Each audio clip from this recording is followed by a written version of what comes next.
Three, two, one. Welcome to the podcast. You're on Pollute Your Soul. You're with Alex Trunzo, the Italian and Polish guitarist from Vanylla Godzylla. He founded it, and they're in the University of Delaware area, Newark area. It's still lad here. We've only ran into each other a couple times, but now we're talking face to face, kind of hybrid face to face, as the educational people say. Hybrid. It's like no, it's just like online. But thank you, man, for being on the show. What's been going on, bro? For sure, man. Thanks for having me on. I would have loved to come in the studio. I was hoping to have more guys on here with me, but they complained about driving to the studio, and then they kind of bailed on me, unfortunately. But Yeah, that's cool.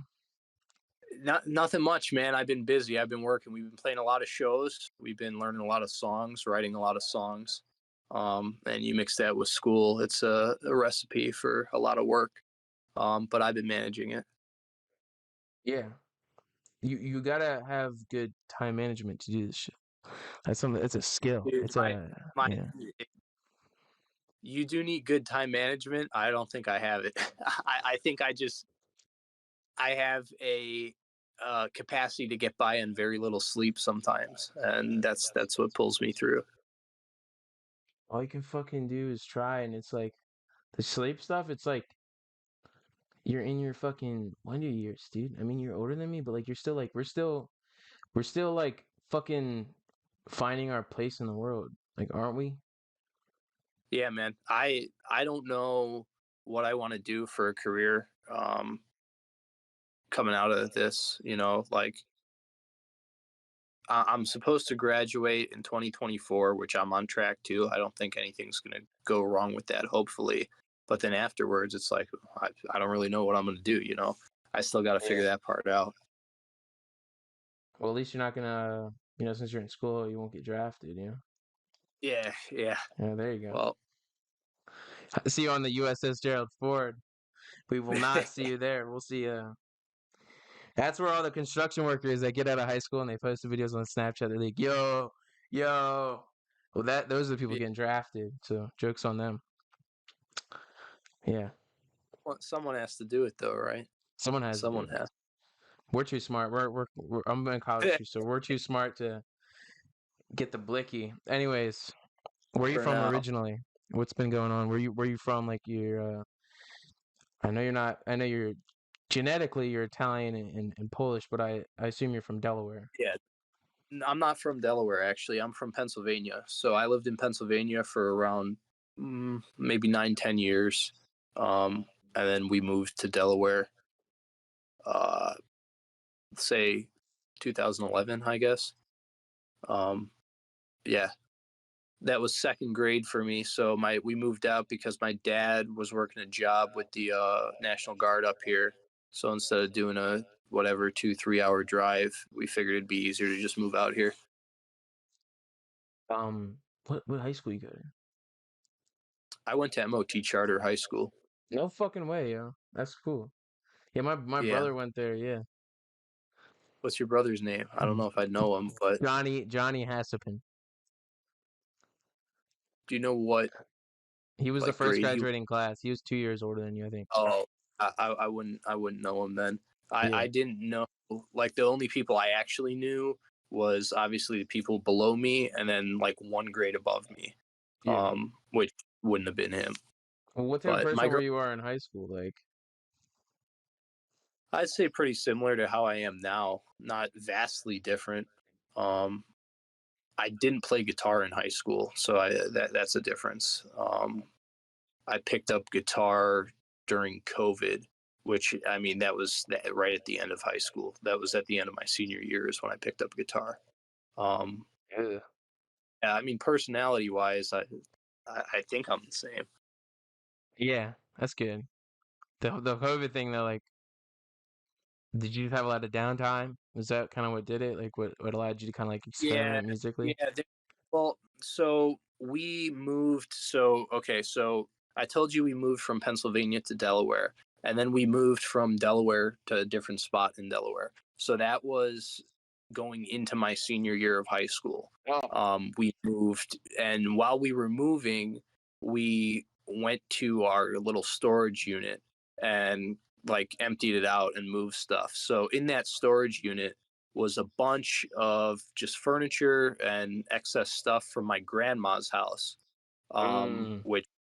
which we moved her out of and into our house because she's getting old, so she needs people to look after her. In that storage facility was my cousin's old guitar, which is the guitar I still play right now. Mm. And so I've always wanted to play guitar.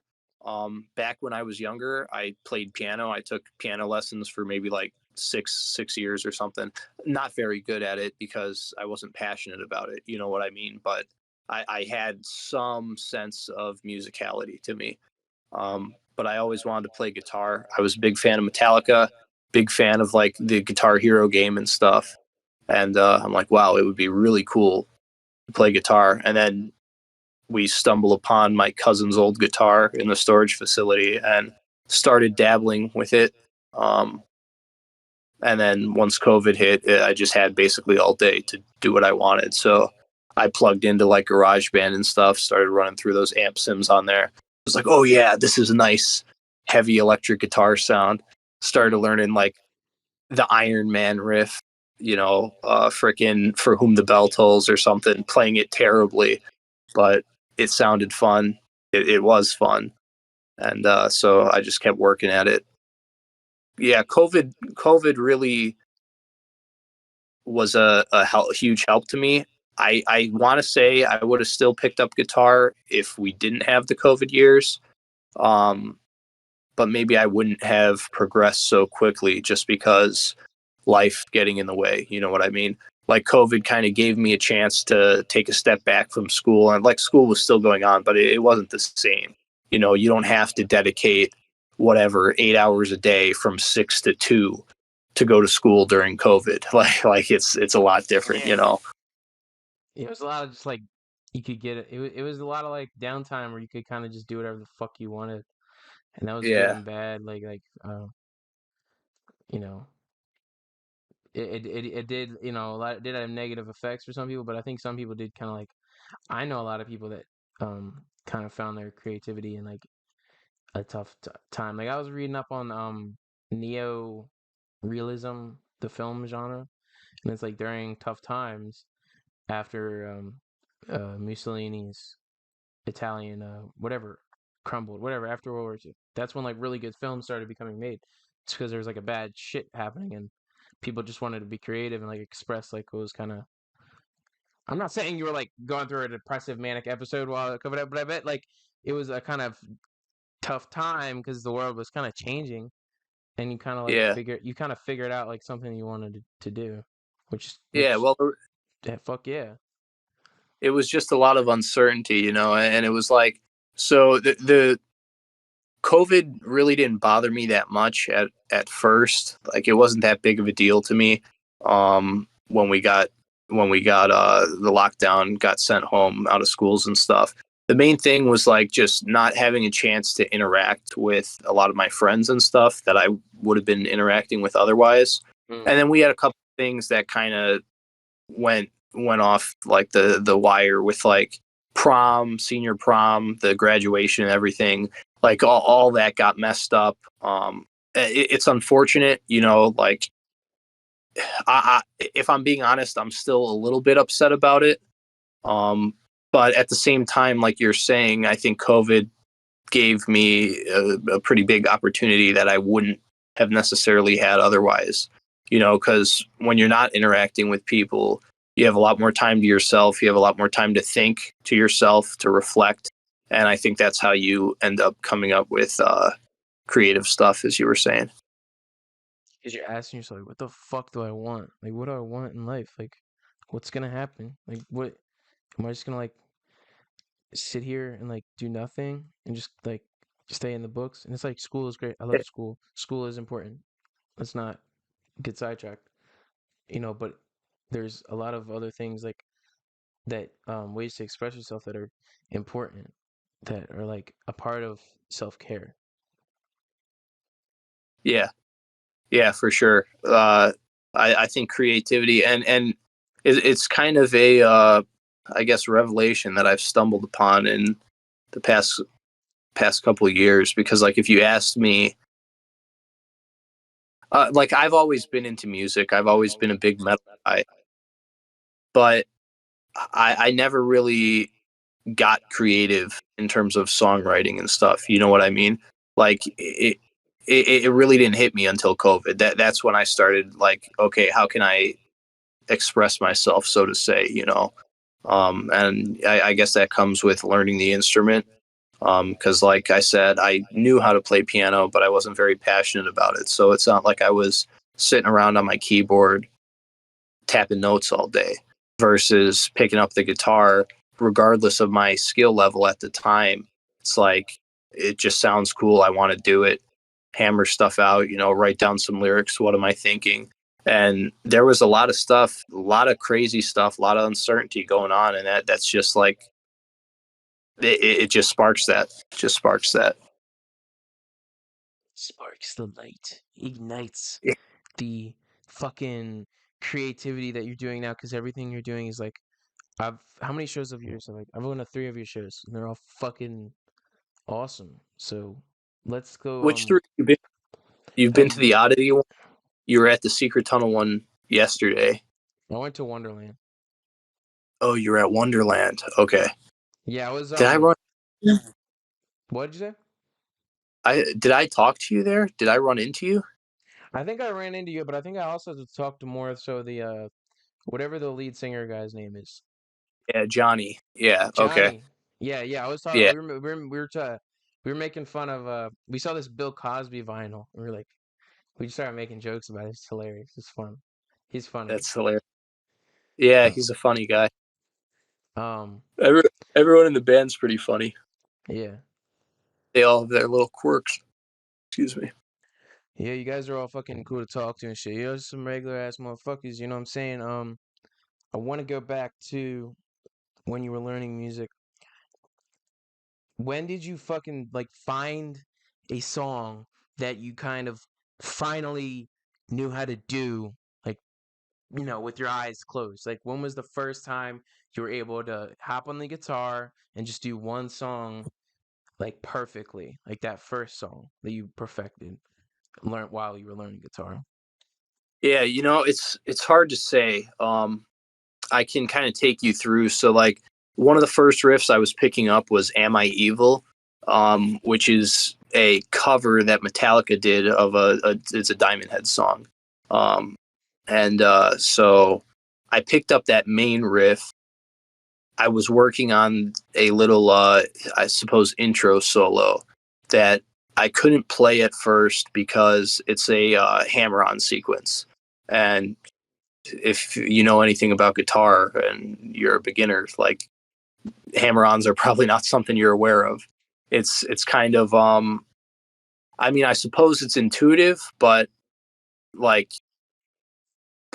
like public media just portrayal of a guitar, you wouldn't expect that you could play the guitar without your right hand. You know what I mean? Like you would always assume that you need two hands to play a guitar. You need one hand to kind of fret the notes, your left hand, and then you need one hand to strum the strings, you know?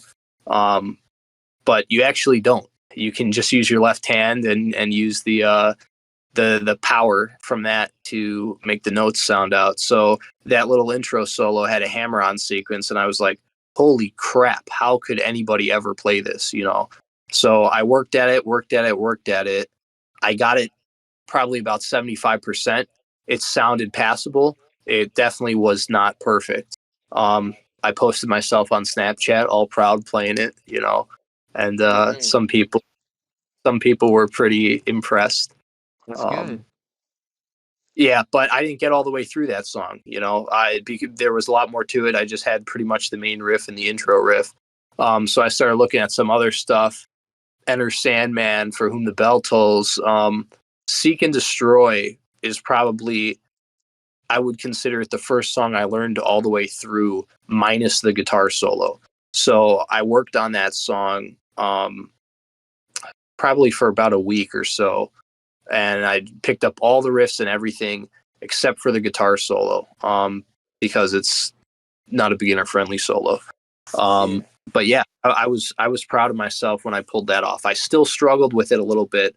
There's a part where it speeds up towards the middle going into the solo.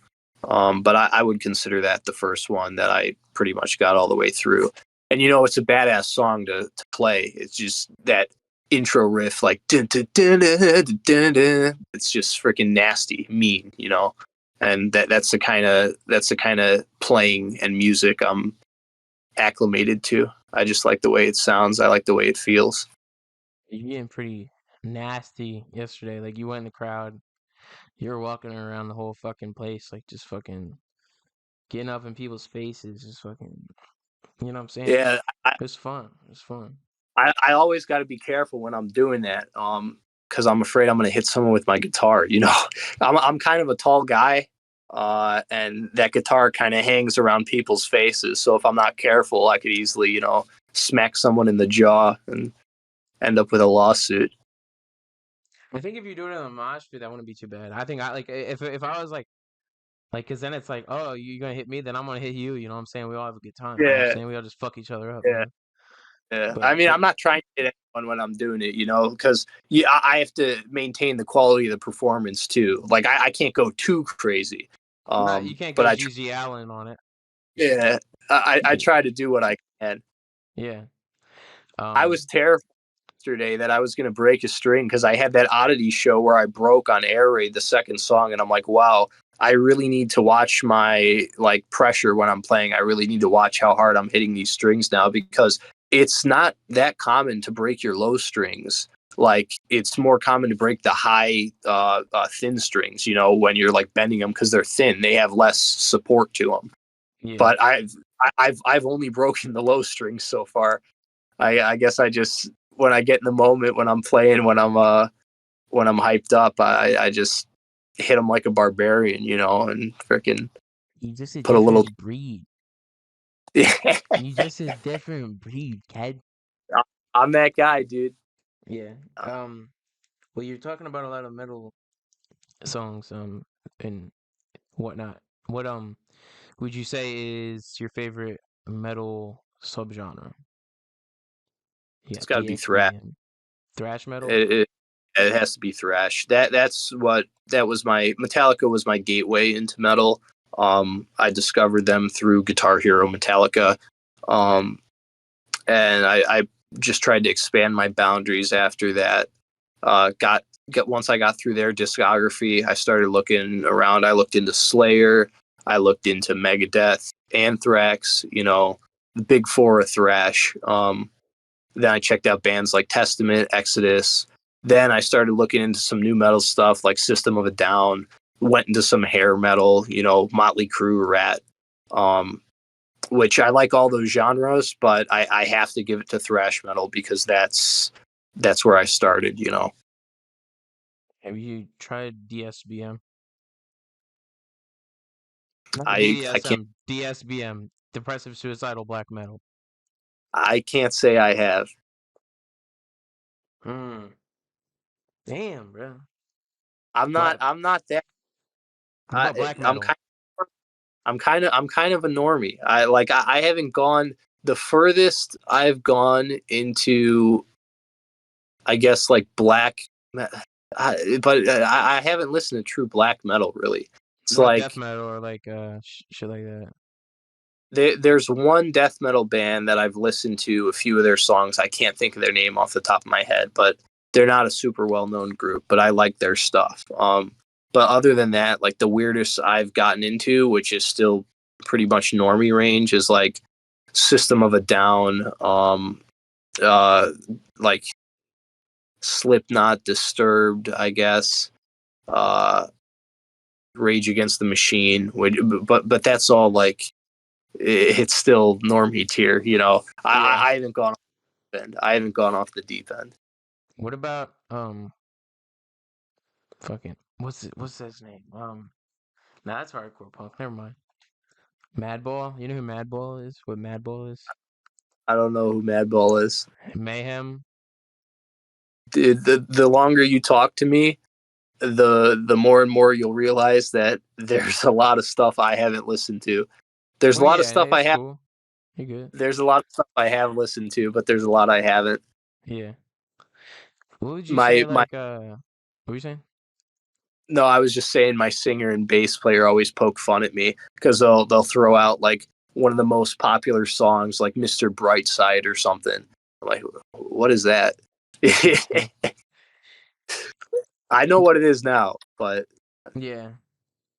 I gotta ask though, like, you know, we're talking about metal here, but I always like to ask this with people on the show, like, if I'm asking a rapper a question, I'm like, yo, like, what that's not rap is inspiring to you? Like, for you, like, what that's not like rock or like, metal or alternative rock? yeah, Like, what do you pull from? What would you say really gets you going that is not like the type of music that you make? yeah. I mean, I like songs from a lot of different genres. If I had to point my finger at one, if I couldn't have metal and I had to pick something else, it'd probably be like dubstep.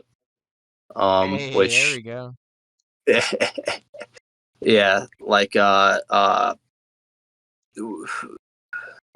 trying to think of some other groups other than Skrillex that I listen to, but like yeah, I can't name them off the top of my head, but that's probably the genre furthest away from what I do that I do enjoy.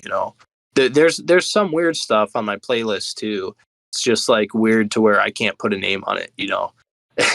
Yeah, just like shit that you like. You don't even know what genre it, it is. it's like stuff I heard that had a good hook or whatever stuck with me, and I'm like, oh yeah, this is sweet, and it'll Yeah, pop up, and yeah, yeah, I not feel you. metal, but sounds good. But Because yeah, there's so dubstep much is words you probably can use to describe something. Like, is dubstep. Like, if somebody hears dubstep and doesn't know what dubstep is, they'll just call it like EDM music, you know? Or like if they've yeah, heard fucking hardcore punk, they might think it's metal. Or if they hear ska yeah, punk, they might just think it's reggae.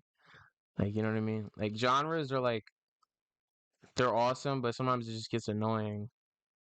You know yeah. what I mean? Well, you can't. Obviously, humans want to classify everything, right? We want to organize everything and put a label on everything so we can understand it. But I mean, some stuff you can't fully describe, and you're really diminishing the art by trying to describe it under constraints. You know what I mean? Um, but yeah, dubstep is something that I feel like has a decently agreed upon description. So Really, yeah, I yeah. that's something that I can say. Okay, yeah, that's a genre that I do like, without diminishing anything that those artists have done. I miss the fucking like you'd put on that like some dubstep or when trap music used to not be like rap, like it used to be called like dubstep and trap. There's like trap dubstep weird shit. It was like this mixture thing, and you would like I would play video games like Call of Duty or Yeah, something like that, or the dubstep songs would be the intros and outros of people's YouTube videos. Like you know yeah, what I'm talking about? yeah, yeah, Those are the yeah. good old days. I still freaking will go back to some of those YouTube intro songs. Here, someone will post them on their Instagram story. I'm like, oh, I totally forgot about that. Go Yeah. check it out. Get a nice wave of nostalgia. But yeah, man, that playing music during Call of Duty, that was like prime time when I was a kid. It's like that's Yeah. those are the old days.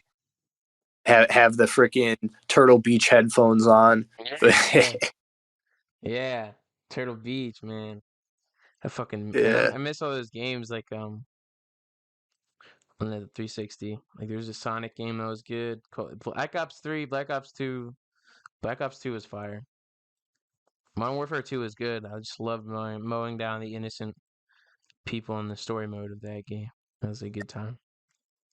yeah, dude. I was so late in the Call of Duty because my parents wouldn't let me like get it because with the ESRB rating and everything. And Yeah. eventually I did. Eventually I convinced them to get it when I was maybe like 12 or 13 or something. But like I remember all my friends in whatever fifth grade, sixth grade, they were all playing it. I'm like, oh, I want to play with them. Um, Eventually, What's I the think first Call of Duty? Black Ops 2 was the first one that I got like purchased for me. The first one that we owned in the house was Modern Warfare. I think Call of Duty 4 it was. I watched my dad play that one. I don't know which I played first, that one or Black Ops 2. But yeah, the first one that I technically owned was Black Ops 2. I got that for one of my Christmases. I remember the Amazon package shipped and it had the Black Ops 2 marking on it on the outside. So I picked it up and I was, yeah. And then my mom's like, "Oh no, that's not the right game. That's not like That's not it. that was like, well, That's yeah, my brother or whatever." yeah, Yeah. I remember like getting a new video game every Christmas was like such a big deal, or a Lego set. yeah. I was not a huge Lego guy, but I mean, any kid who says that they didn't enjoy and play with Legos is lying. Like, there's no way you could be a kid and not touch a Lego. But I just didn't get too many sets. I probably owned like 15 total, which more than a lot of people, less than many people as well. But my biggest problem with the sets was just I'd put them together and I'd lose them and never to be seen again. They'd get, the instructions would be lost, the bricks would all get taken apart, and it'd just end up a pile of bricks in a bin that I never built into anything again. Yeah. That was my one time. Yeah. That's how I got into making videos. Is like I made stop motion animation with Legos, and then I started doing like reviews of Lego sets, and then I started reviewing movies, and then I started reviewing music, and then I started doing podcasts, and then here we are. You know what I'm saying? Yeah, that's awesome, man. Yeah. I mean, that's a pretty natural progression. The most I've ever gotten, stop animation always frustrated me. I tried to do it, not because I wanted to, but, well, I thought it was interesting. Like, we had these little, like, enrichment periods in elementary school, and one of them was claymation. Yeah, one of them was claymation. So I, like, put together these little guys and then take pictures of them. The most success I ever had with it was probably, like, Flipnote Studio but yeah, that's pretty much the extent of my stop motion. So you got a big leg up on me there. Well, but who it's organizes definitely, like the video stuff for you guys, like your band? it's kind of varies. We bounce it around some of the members, just whoever happens to be recording at the time or whatever. We have some friends of the band, like my girlfriend does some stuff on occasion. Bass player Bailey has a couple friends that like to mess around with some of our stuff. But yeah, we don't have a specific person that is responsible for all the videos and stuff. I mean, you're good at like at least being consistent with that shit. Like, yeah, if you check we the try videos. we try our hardest. We have a lot of content, a lot of material, I guess. Not all of it's super high quality. But the biggest problem is just sifting through it and figuring out what is worth it. My biggest contribution video wise is just recording all the shows and putting them up on my YouTube channel, and then eventually downloading them and putting them up on our band YouTube channel. Yeah.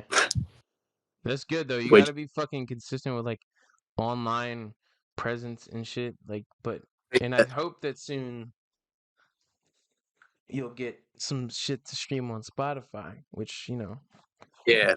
it'll happen. Yeah. That's a big one for us. We are kind of behind schedule by my standards with that, but a lot of stuff has happened that we couldn't really avoid. Like the guy we were working with, for example, getting surgery, not something we could control. And, he's doing all right. He's recovering well, but it's like just a tough situation for us to navigate, question marks. And when you're playing live shows, when you're dealing with school, question marks sometimes take a while to get answered. We're trying to get music out as fast as we can, believe me, and we understand the importance of it, and we understand that all our fans want to hear the music. We just want to make sure that what we roll out is quality material, and we're not, disappointing anybody. What I'd say is, you guys, when it comes to like an album or something like that, everybody already like has dropped a bunch of fucking singles and they already have like hype online. You have hype, online with the, posting the shows. You also have hype. I would say that compared to a lot of up and coming artists, you have a lot of hype in person. Like a lot of people that like know you guys, or they've went to school with you, or if they, they know one of the members at least, or they've been to one of your shows on a UD thing, or not a UD thing. Um, so the thing about that is like you guys have so much fucking hype coming up that all you really need is like one fucking really good album, and then Yeah. and then you promote the fuck out of that album, and you're good. Like it's not like it's probably not that complicated for that one album to be, pretty good for you guys.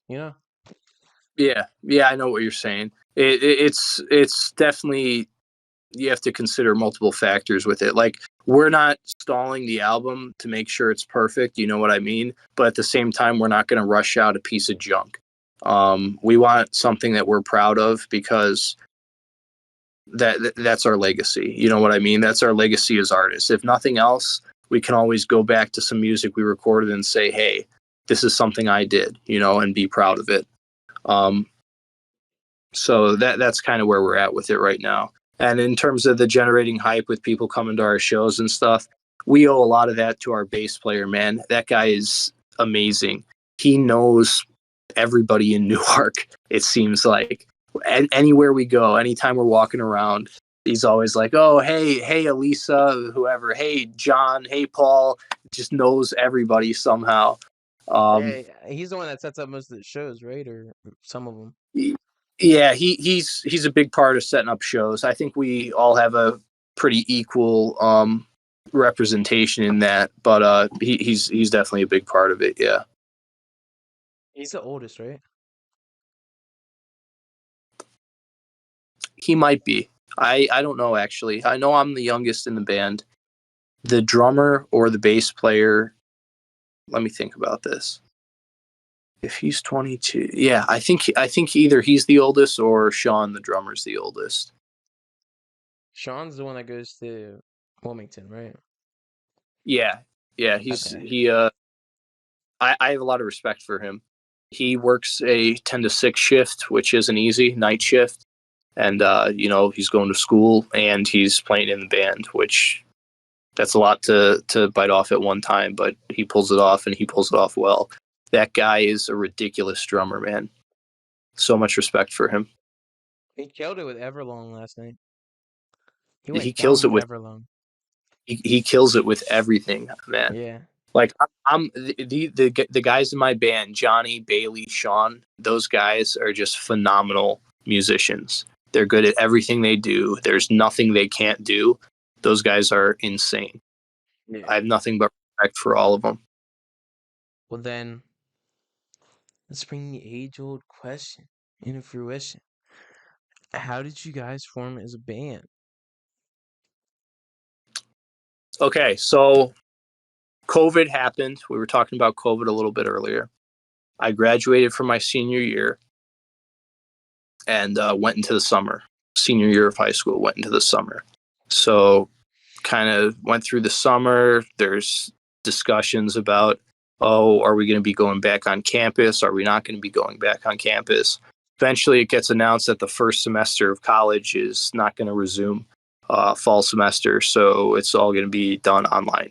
Okay, so do that semester online. About halfway through, I think it's announced that the next one's going to be online too. So the entire first year of my college experience at UD was pretty much online. At Fucking that point, sucks. it sucks. It definitely sucks. But at that point, I was still pursuing guitar and stuff. And I was thinking about, hey, I want to do something with this that's going to be fun.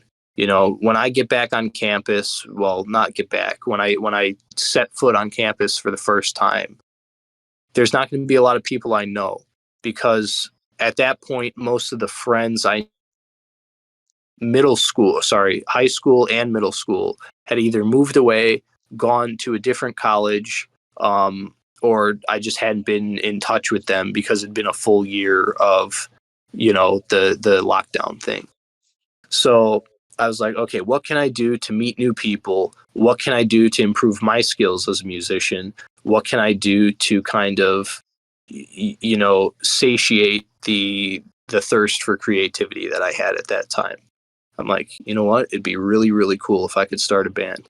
So fall semester, I think 2021 rolls around, probably August, September, whatever month you want to call it. I move into the dorms, meet up with my roommate, who was a guy that I met in one of my engineering courses, and, talk with him, whatever, blah, blah, blah. So I get into the swing of school, and once I get a grasp on all my courses and stuff, I'm like, all right, now's the time. So I, in my bio class, I think it was, they're doing some long, boring lecture on stuff I really don't care about.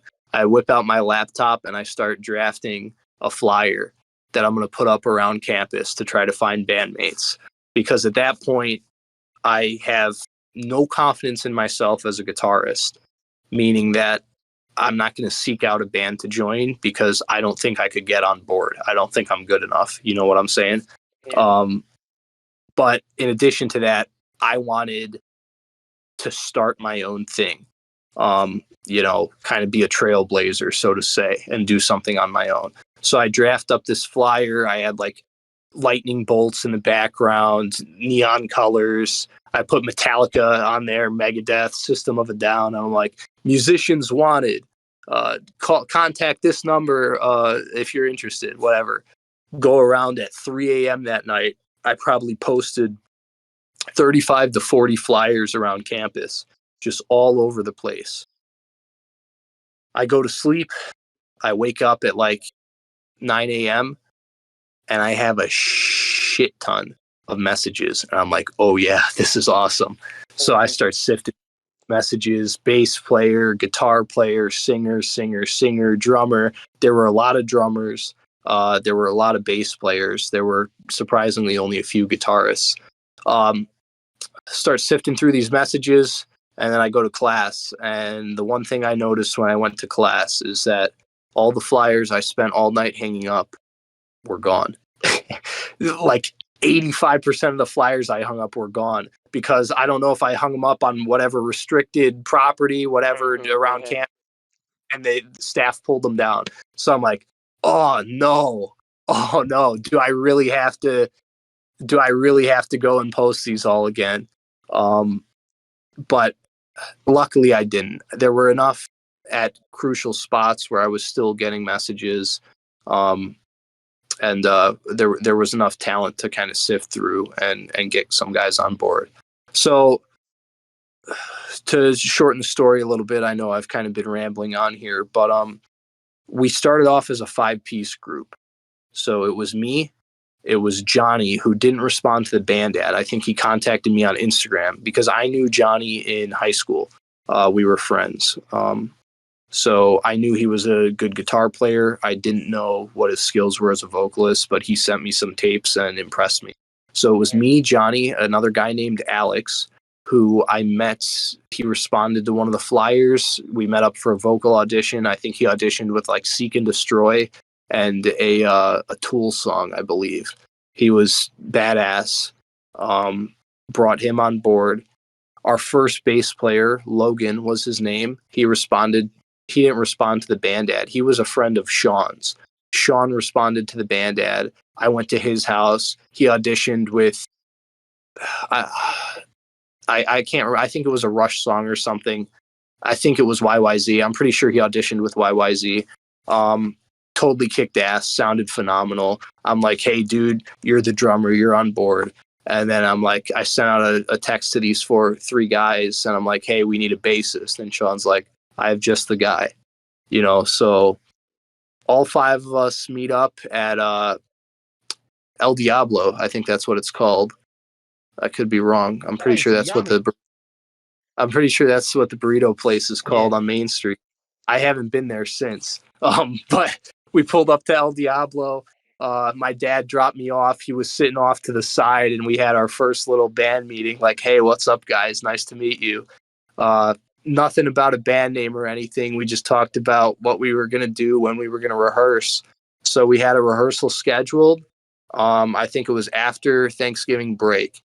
And I went out to Chicago that Thanksgiving. I came back and I got sick with COVID. So we had to cancel the rehearsal. So it gets delayed 2 weeks, but eventually we rehearse, start picking up some covers. Things are going good. Things are going swimmingly. And we're just really honing in on our craft for the next 4 or 5 months, up until the end of the spring semester. And we're going into the summer full steam ahead. And we're like, hey, guys, at that point, we had 2 songs in the works, I believe. It was Air Raid and Beast of Thy Kingdom. And we're like, hey, guys, let's take a nice crack at this and keep things moving.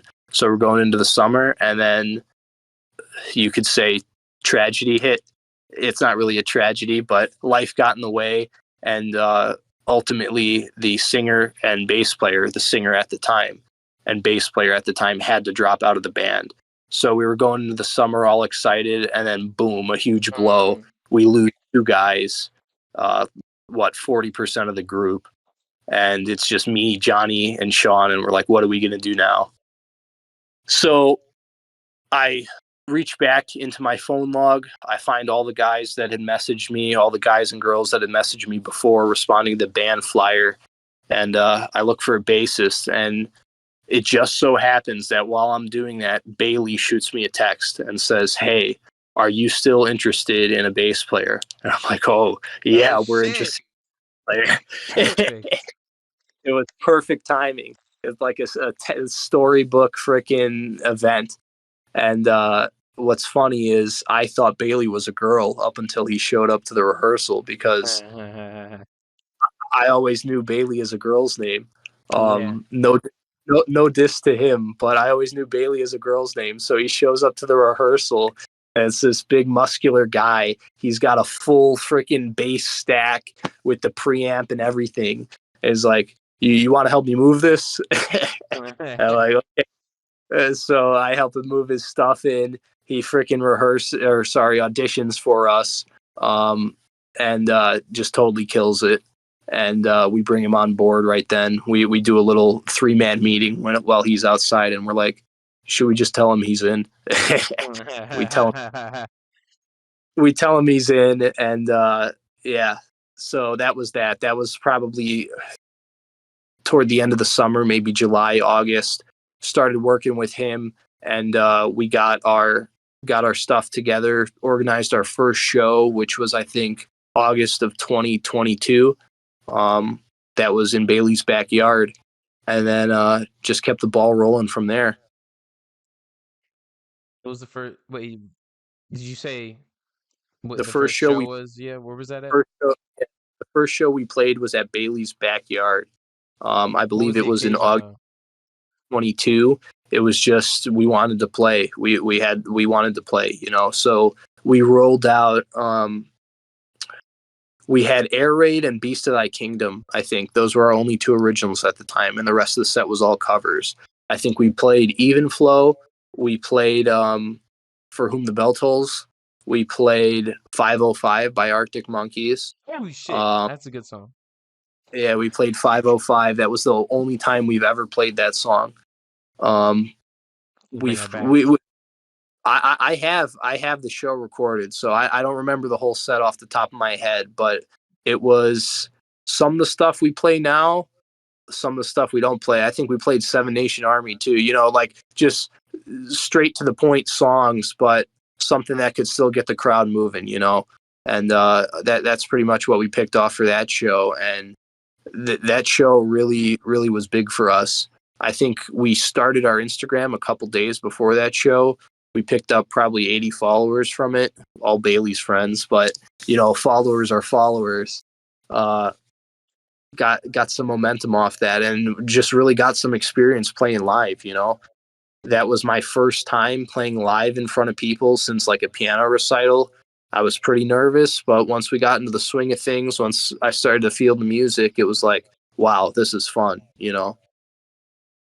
One thing I would say about Bailey is like, um, most bassists, they're kind of calm and they're just like in the background, like Yeah. doing their thing. But fucking Bailey's like, he's like fucking, Okay. I'm Yeah, Bailey, like, and it's fucking yeah, awesome, yeah. he's a maniac, dude. He's a master at crowd navigation and just people pleasing. He knows what he's doing. He has full command of the audience when he's up there, and he's a huge piece of what we do. Yeah, Yeah, he's got the fucking, what I'm saying? He's commanding the orchestra. That's what Tarantino, fuck, who said that? It was Tarantino or Scorsese. He's like, when I'm making a movie, the audience is the orchestra and I'm the conductor. You know what I'm saying? yeah. The Sounds like audience has to something. be a orchestra, Yeah, yeah. Yeah, but, Bailey's a maniac up there. yeah. What was the reception of that like show? Did people fuck with it?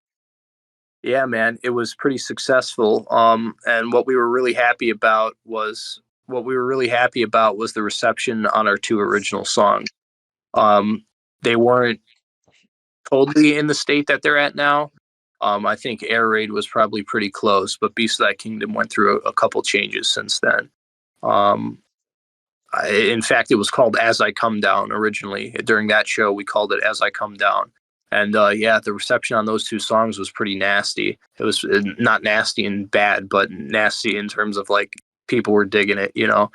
So we were pretty happy about that. Because it's always nice when you create something and people enjoy it. It just gives you validation, I suppose. Yeah. But just another aspect to be proud of you, and you shouldn't feed off validation, but it's nice to have. Out of all the venues that you performed at, what would you say are your favorites to perform at? It's a tough question, but I think out of all the venues I performed at so far, my favorite to perform at is probably Casa Mariachi.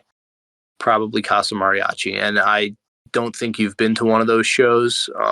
Casa Mariachi is a restaurant up in Newcastle. We play there like once a month, but they have a really cool stage setup. They have a big electronic screen in the back, and they put our logo up on their last show with like fire, lightning bolts. It was freaking sick. And the whole animation, it was really, really cool. Um, yeah, that's probably the coolest place we've played. Um, but I mean, it's close. Like every venue has its benefits. Every venue has its little quirks that make it what it is. Like we play a place called White Clay, just a house up on White Clay, and that's a basement show, pretty similar to Secret Tunnel, and things get freaking rowdy down there, man. Our last show we played there was sweat dripping off the air ducts. It was so hot down there. It was it was ridiculous, but it was fun. You know what I mean? Um, Yeah. Yesterday was pretty it's pretty sweaty, yeah. it was pretty warm down there. Yeah. I did check out early, so I didn't face the full wrath of it. But as soon as we kicked into our first song, I was like, can I get some water? Yeah, yeah. I went through the set without it, but I wish I had some. I had sweat dripping down my forearms and stuff.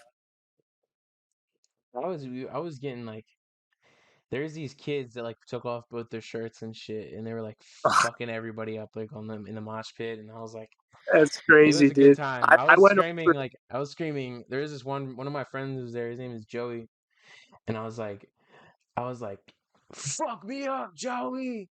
Fuck me up, Joey. And we just started like fucking, and then there's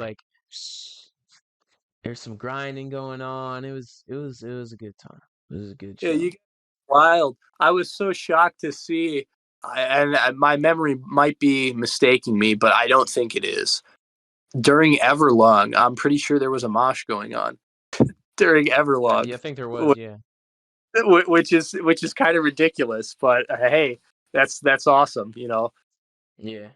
Everybody was like and and I was pretty big too.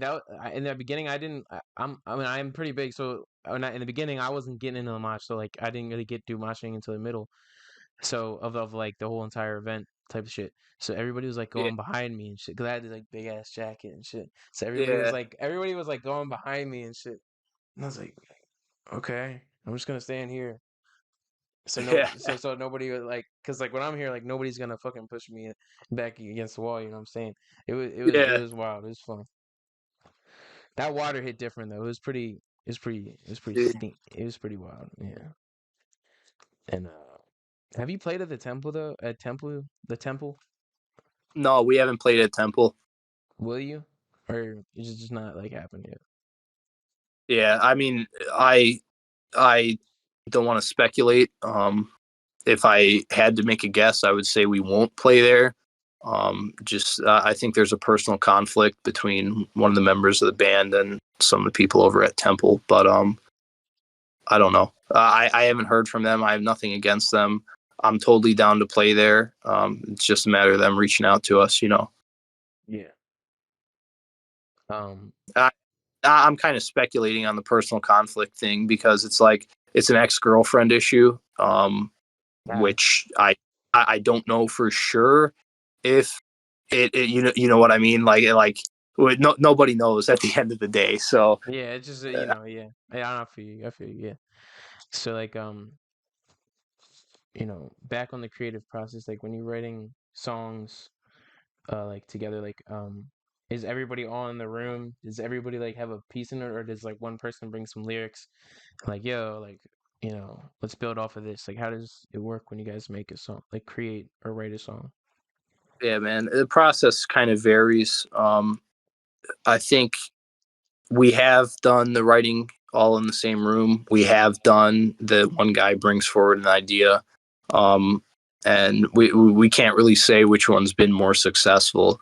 I think the writing in the room is very, very valuable because it gives everyone a chance to have real time feedback on everything that's going on. Yeah. But at the time, the writing separately gives a chance for individual members to voice themselves. Like it's just kind of like, hey, this is me, versus hey, this is me with the feedback of three other people. Yeah. So it's hard to say which strategy is more effective, but yeah, we've done them both. And we're probably going to continue doing both. Like Johnny will bring forward riff ideas. I'll bring forward riff ideas. Bailey works on riff ideas. Sean, believe it or not, brings forward some riffs.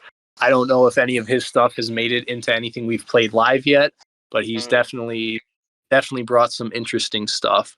But yeah, he'll bring drum grooves and such. But typically, an idea will start with either Johnny or me bringing forward a riff, um, and we'll work it. We'll work it until it sounds good, and we'll add lyrics, we'll add drums, we'll add bass, and yeah, keep working it.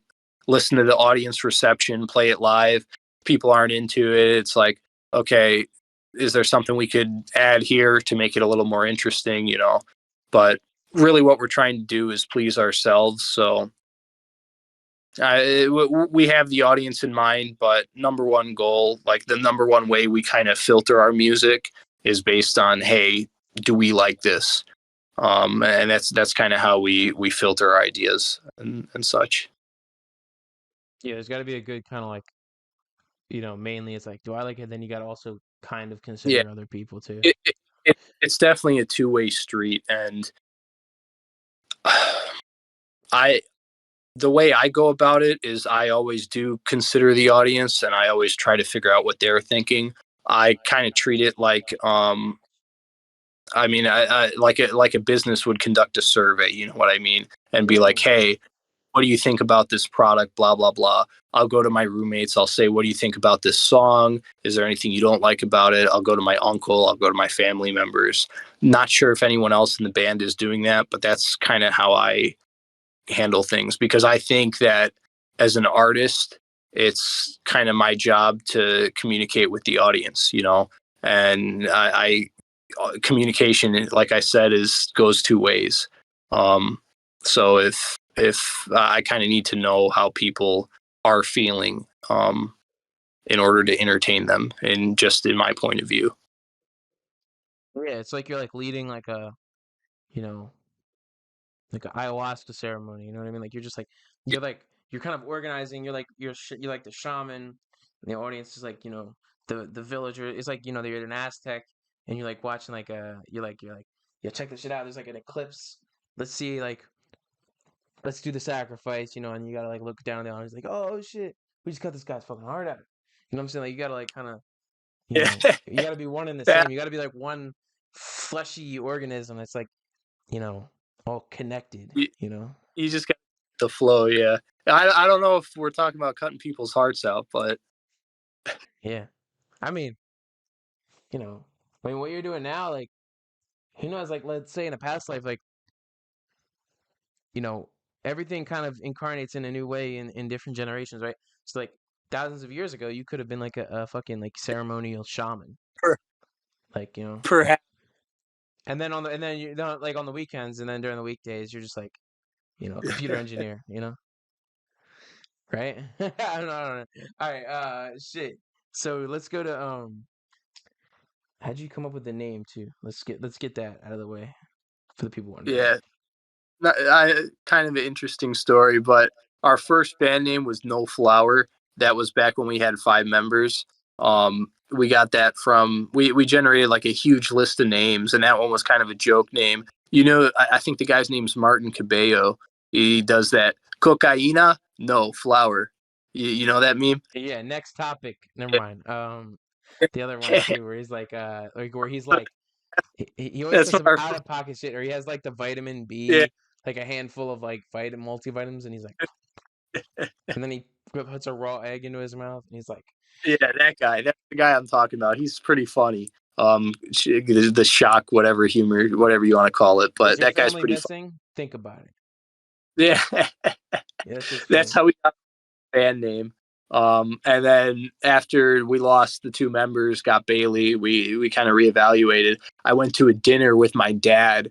I guess a lunch, actually. It was a lunch, and it was for his not retirement, but he went to grad school. So he kind of stepped away from his job for a moment, and at that lunch, one of his coworkers called him Vanilla Godzylla. And I was Ah, like, nice. whoa, that's kind of cool. And so I just took a mental note. I was like, hey guys, what do you think about the band name Vanilla Godzilla? And it stuck. It stuck for the moment. Yeah, So that's what, yeah. and then you changed up the spelling, I assume, like because that shit looks cool, like the way you all spell it. Yeah. I mean, if you want to know the real, well, I don't know if I should talk about it because I suppose I'll just mention it, and then if we end up getting a cease and desist, then so be it. But we changed the spelling because we're not really sure what the legalities of using the word Godzilla are, because obviously, like, the Toho Corporation owns the copyrights to it and everything. And I know there's a band called Gojira that used to be called Godzilla, and they had to change their band name because the company totally flipped out on them. So that's the real reason that we changed the spelling, but I think it definitely looks cool too. Yeah, and also I it honestly does have don't know if, the wait, what? yeah. So What the fuck is that? apparently the iPhone now has like these little features where, like, if you do certain hand signals, it like does stuff. Let me see if I could get this one to activate. This one's cool. There's one cool one where, like, it'll do like a disco party if you do like a hand signal like this. Um, but I can't seem to get it to work. That's That's all funny. right. Yeah, Gojira. Gojira. yeah, yeah. No, that I don't know. I don't know how things stand, like, legality wise. I don't know if we're okay to run with the band name or if we're not. Like, I don't know. I honestly don't know. I But think we'll I be fine. suppose. Yeah, I mean, like, we have the vanilla in front of it. We changed the spelling. If you ask a person in the general public, I don't think they would pronounce Godzilla with a Y as Godzilla. Some people will, some people don't get it though. I know that for certain because I've had people ask me like, "What the heck is Godzylla?" You know what I mean? Like Mm-hmm. people get strange when they see just little differences. It ain't that deep. It ain't that deep. You know what I'm saying? Or Yeah, you could also tell somebody, yo, and they're Skinnerd. That's where we got it from. You yeah, could also tell someone that, like, if you want to fuck with people, like, if you want to, like, not tell them we're trying to evade copyright laws. But it's yeah. like, Well, I mean, whatever. yeah, They're not gonna come yeah. after you guys. Like, they already make their own money. You know what I'm saying? Well, that's the thing. Like you wouldn't think they would, but you never know. You never know. And they're one of the companies that is like notorious for being very aggressive with that kind of stuff and protecting their intellectual properties. Which, like I said, we're not really trying to infringe on their intellectual property as much as we're just trying to have a cool name. You know, I feel like Vanilla Godzilla is a pretty cool name. Um, yeah, Yeah, I mean, the only other thing you can do is like down the line is just like copyright your spelling, and then you're good. You know, yeah, yeah, that's all you can do. Which you don't have to do now. You know what I'm saying? Or maybe you already have. You probably I don't know. You know what I'm saying? Like I didn't LLC this podcast until like a couple months ago. Like I went to yeah, I did legal Zoom, and it's Pollute Your Soul LLC. You know what I'm saying? Um, yeah.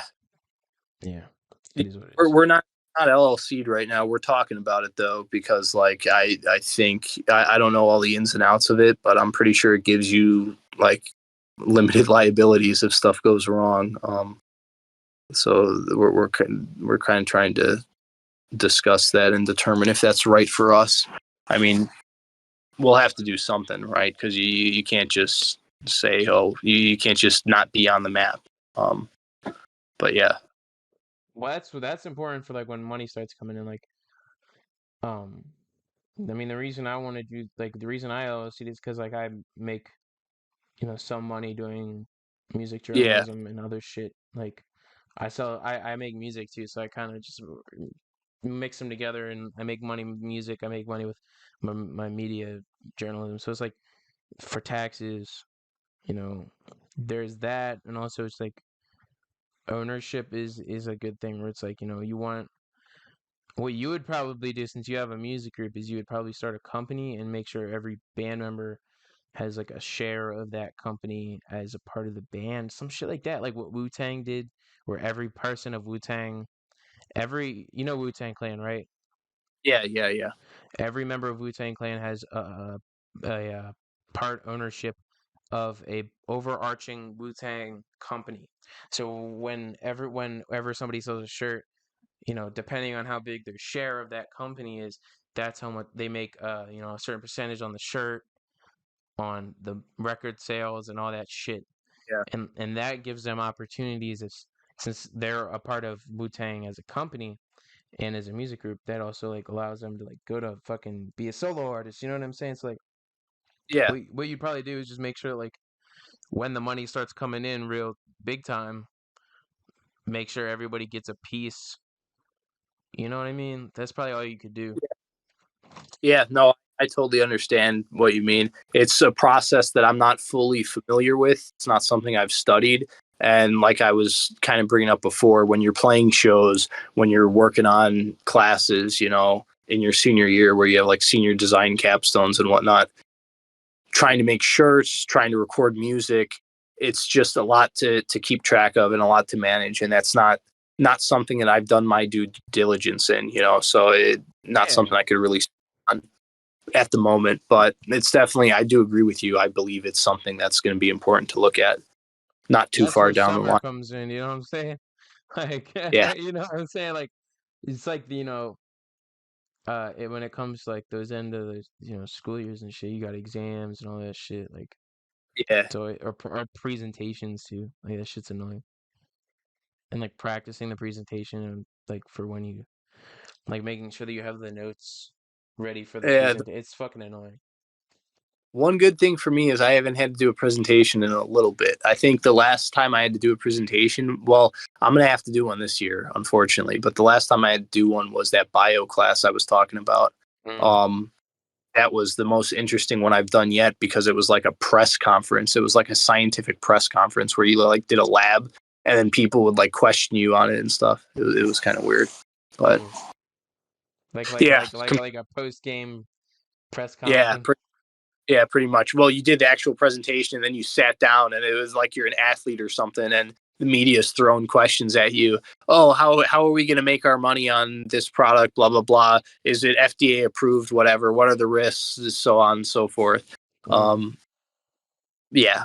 But I was just going to say one of the benefits, I suppose, of being a computer scientist is most of the time you're behind the computer. You don't have to do too much talking.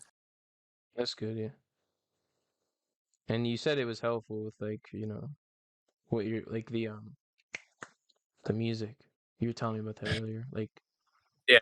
Well, I think comp sci is just helpful, not necessarily for the music, but just for any kind of business venture in general, any kind of entrepreneurial venture, which I would consider a band to be an entrepreneurial venture. Maybe not a high hit, yes. maybe not a high one, because it's not necessarily a high success rate.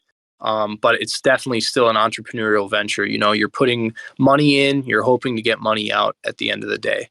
Um, yeah, I think computer science is very helpful for that because in today's digital world, like you have to understand how that stuff works in order to maximize your potential just on the internet, like there's a lot of YouTubers, for example, who have gotten their accounts totally hacked and swiped from them, and then they're going through like a months long process trying to get it back from YouTube. Like Guitar Lessons 365, Carl Brown, for example, like he fell victim to some phishing scam or something that like had all these telltale signs of being a scam if you're a computer scientist, but if you're not really educated on the topic. And I'm not saying I'm invulnerable to it, but there's just certain things that to look out for that you might not know otherwise. That if anything, that's what it's helpful for. But there's a lot of other aspects it helps with too. Yeah, because like computers and like online presence or just like that shit is like really more important than ever like in an entrepreneurial thing because like you need to get engagement, you need to have people like watching your shit or you need to like make sure that your data is like safe, your Yeah, like what your bank exactly. accounts are safe and all that shit. Exactly. Yeah. And I mean, you can even make the argument now that in music, computer science is more important than ever. If you look at AI now, what it's doing with making music, like it might be the future. I hope it's not. As an I hate that artist, shit. Like I fucking hate that shit. Like I, I want I, all I, robots to burn in hell and I will bring them to hell. it, I'm very, very uncertain about the future with AI. Like I have no idea how things are going to go. I'm fearful. I'm fearful that a lot of people are going to get replaced because when you think about the possibilities, when you look at what we have now, and when you kind of just think about what will these things look like 10 years from now, it's like there's a lot of people that, sorry to say, you could probably like get rid of in a lot of industries, and just replace them with these algorithms that are essentially acting as human brains. That's all these algorithms are modeled after human brains. The only difference is that they have access to a massive database that humans don't have access to. And that's kind of a scary thing. Yeah. I think that I think one industry that I'm okay with being replaced by robots. I think hookers, like I think that I wouldn't mind like you know being like a simulation, just fucking you know you can make her say Well, whatever she wants. You can just fucking go to Pound Town digitally, just like with like a digital like hooker, and like you gotta maybe you do some like anesthesia thing where like you don't even know that you're like in a digital world, like you're just like I know what you're saying. you know what I'm I saying, don't like know. that's cool. I, Yeah.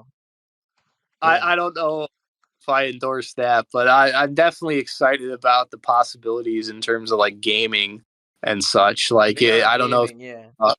I don't know if you saw. I don't remember what company it is. It was. It might have been Nvidia or something. They did a demonstration of like an AI NPC where basically it's given a role like an actor or something, and it says, hey, you're this guy in this time frame in this town, and this is how you're thinking, so then you ask it a question and it responds how that guy would think. It's not programmed dialogue, it's just the model figuring out different ways to be this guy. Which opens up a lot of possibilities for just interactive simulations and gaming and stuff. Um, Yeah. that's one aspect that I am, I suppose, excited about. But there's a lot of bad that could come out of it too. I don't know.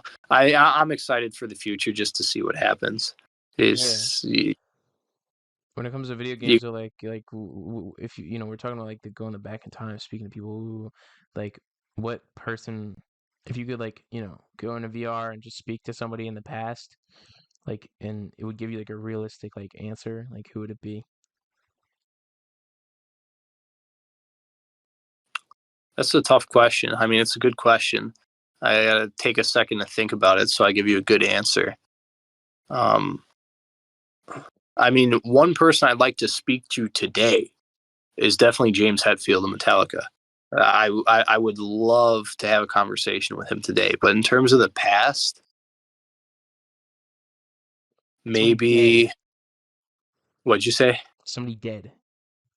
Yeah, somebody dead. I mean, I don't know, man. I don't know. I mean, sticking to the theme of music, because I'm kind of going off thinking about who I'd like to speak to for my personal life. But sticking to music, probably Dimebag. That guy was such an entrepreneur in fucking just metal, groove metal. Whatever what he did with Pantera was ridiculous stuff that nobody was doing, and so many players today are inspired by him. I'm inspired by him, and his life was definitely cut too short. It seems like a really really cool guy. I'd love to talk with him just to have a conversation with him, not even about music, but just talk to him. Very very fun personality. Is what I get from watching him. Mm. I would do. I'd do Jim Morrison from The Doors. You like The Doors? I haven't listened to them. I can't have an opinion on them because I haven't really listened to them. I know them, I know of them, but I haven't explored their discography. I'm sure they're good. I'm sure I'll like them. I'll check them out. I'll talk to John Lennon and be like, "Why'd you hit her? Why'd you hit her, dude?" Like, nah, never. All right, that's funny. Funny What's the man. guy's name? You're gonna put me on. Dimebag? Yeah, Dimebag Daryl. He was the guitarist for a band called Pantera. He was the I only love guitarist. Pantera. Yeah, I've listened to a Yeah, lot of yeah, songs there. yeah. He filled the role of two players, man. He was ridiculous. He's the guy where he'd have these crazy intricate solos, big legato lines, and then have this massive freaking whammy bar, whatever you want to call it, the trem system, the Floyd Rose pull up on it. All his notes would be just ridiculous. His players were ridiculous. Check him out. Well, I already listened to He, Pantera, but I'll listen to more Pantera. What's a Pantera album I should check out? Vulgar Display of Power. That's probably the first one I would check out. Mm. So, what's before you wrap this up? What's the next show that you'll be at? You could announce. Uh, yeah. So we got a couple shows coming up. We don't have a date. We're trying to do one next week, a kind of a Halloween show. It's probably going to be outdoors. It might be at White Clay, but we're kind of in the midst of rescheduling it due to a conflict. But our most exciting show coming up, we have a couple of them. Our most exciting one is at Deer Park, November 15th. We're playing there for the first time And if you know Deer Park and UD, like that's the spot you want to play, right on campus. You know, easy access to alcohol and everything, which we haven't had at any of our shows before. But we're definitely going to have it at this one. Yeah. It's going to be a freaking blast, man. We're just trying to get everyone out that we can, because that show is going to be insane. I'm gonna pull up to that. I'm definitely gonna Yeah, be there. we're plugging into their sound system and everything. So like it's going to be awesome. It's going to be awesome. It's November 15th, which is a Wednesday, 10 to 1 a.m. So it's 1 a.m. it's kind of a rough sell because it's a Wednesday. You guys don't have to stay the whole time until 1 a.m. But if you could pull out, I promise you won't be disappointed. Mm-hmm. Oh, I pull out. I don't want no babies. Thank you for Yeah, coming on this show here on Pollute Your for Soul. Stick around after this one. We'll chat it up, but let's outro it out for the audience. Thank you for watching another episode of Pollute Your Soul. We're here with Alex Trunzo. We were here because we're done now. Because we're done this oh, episode. Okay, audience, did you hear that? Did you hear that? Okay, links in the description. Check out this guy's band and pop out to the shows if you're in Delaware. And if you're in the middle, if you're like in the center of one of these shows, say that you know me, like, oh, you're that Play Your Soul guy, and then we'll just fuck each other. Like, I want to fuck some people up. If you're at one of his shows, like, I'm gonna fuck you up with consent. you're gonna drive everyone away from my shows, man. No one wants to smoke. Check us Nobody out. wants to smoke. Check him out. Vanylla with a Y for Vanylla and Godzylla. Interesting spelling, but Thank you.